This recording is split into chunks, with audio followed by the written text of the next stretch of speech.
I still remember the day I joined TikTok in 2019. I was immediately captivated by the endless stream of short, entertaining videos. Before I knew it, I was spending hours scrolling through my For You page, creating content, and engaging with others. As a content creator, I produced a high volume of content, with over 10 new videos per day from 2019 to 2021. Since then, I adapted to the platform's changes, including the shift from 60-second to 3-minute videos and even 60-minute videos. I began creating longer content, eventually scaling back to 3 videos per day. I also started scheduling my content in advance using Tumblr, which helped me maintain a consistent online presence while reducing my daily video output to just 1. However, despite my best efforts to manage my time, I found myself mindlessly scrolling through TikTok, generating new ideas, but ultimately neglecting the people and things that truly mattered to me. As time passed, my TikTok usage spiraled out of control. I was spending a staggering 8 to 10 hours a day online, and that didn't even account for the time I spent creating videos, posts, and working on other projects. In reality, I was likely online for 16 to 18 hours a day, neglecting my relationships, hobbies, and even my own well-being. My online presence had become an all-consuming obsession, causing me to lose touch with the world around me, much like Reed Richards, also known as Mr. Fantastic, from the classic Fantastic Four comic book series. Despite my best efforts to cut back, I couldn't break free from TikTok's grasp. I was under a spell, hypnotized by the endless stream of content and instant gratification of likes and comments. In 2023, I began to feel a growing sense of unease with my TikTok usage, but I didn't have the courage to leave. It wasn't until the end of November 2024, when TikTok banned me, that I realized I had been living in a fairy tale world created by TikTok's algorithms and my own addiction. I knew then that I had to break free. Ironically, the events leading up to my ban were a catalyst for my freedom. What's interesting is that I was sharing content on other platforms like Instagram and Facebook, which are known for being strict, but they didn't delete the posts.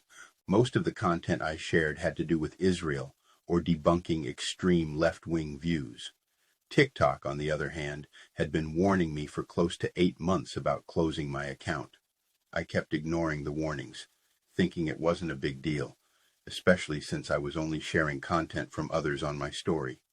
I even got a strike for commenting about suicide, which I'm strongly against, but TikTok took it as a no-no. Despite all this, when TikTok finally banned me, I felt relieved, not hurt, lost, or upset. I could have restarted a new account as many have done, but I chose not to. What sets me apart from others who've been banned from TikTok is my reluctance to start from scratch. Many people simply create a new account and pick up where they left off.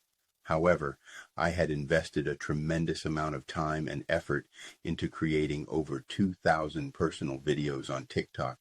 The thought of rebuilding my entire library of content, even if some of it was no longer relevant, was daunting. I'm a person who values organization and consistency, and the idea of starting over felt like an insult to the work I had already put in. Thankfully, I had backed up all my content, but re-uploading everything would have been a monumental task.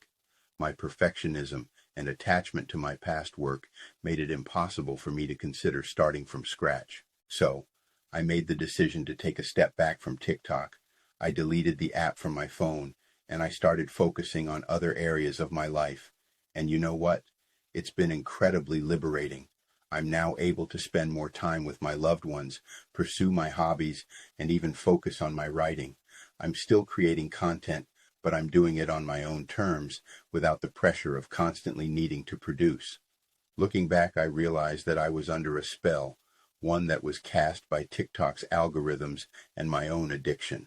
But I'm grateful to say that the spell has been broken, and I'm finally free to live my life on my own terms. Some of you may be thinking, if you're really over TikTok, why are you still talking about it? The answer is simple. I create content in the hopes that it will help someone. I'm sharing my experience with TikTok because I want to be honest about how I felt and help others who may be going through the same thing. I felt it was important to share my story. Whether it's a video, a post, or a message, my goal is to make a positive impact. I've received emails from viewers who have been touched by my content, and that's all the motivation I need. By sharing my story, I hope to inspire others who may be struggling with their own addiction to social media. I want to show that it's possible to break free and live a more balanced life. So, even though I'm no longer on TikTok, I'll continue to create content that helps and inspires others.